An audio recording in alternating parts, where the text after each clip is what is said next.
Հարգելի գործընկերներ, շարունակում ենք մեր նիստը։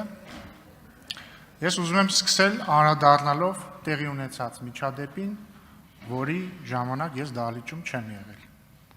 Հարգելի ուժեղ Հայաստան խմբակցություն։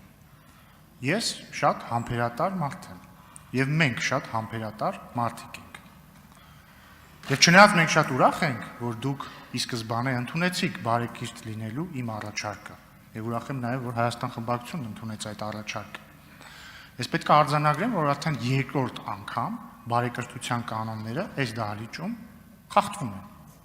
Այս ընթացքում 10 օրվա ընթացքում արդեն 2 անգամ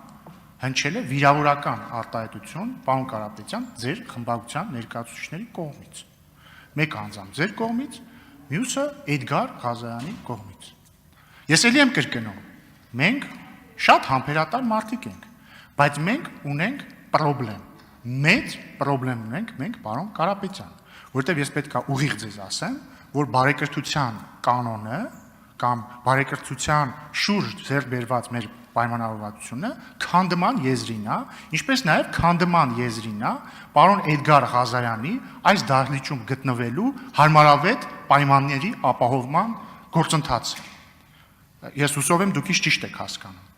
Էդգար Ղազարյանը եւ իր պահվածքը մեծագույն պրոբլեմ են այս դահլիճում եւ ընդհանրապես ես վստահ չեմ կարող Էդգար Ղազարյանը ի սկզբանե պրոբլեմ եղել այս կյանքում, բայց պարոն Կարապետյան, ես ակնկալում եմ ձեզնից, որ Էդգար Ղազարյանը պետքա գա եւ ներողություն խնդրի իր անդաստիարակ արտահայտության համար։ Եթե ասելիք ունեք, խնդրեմ։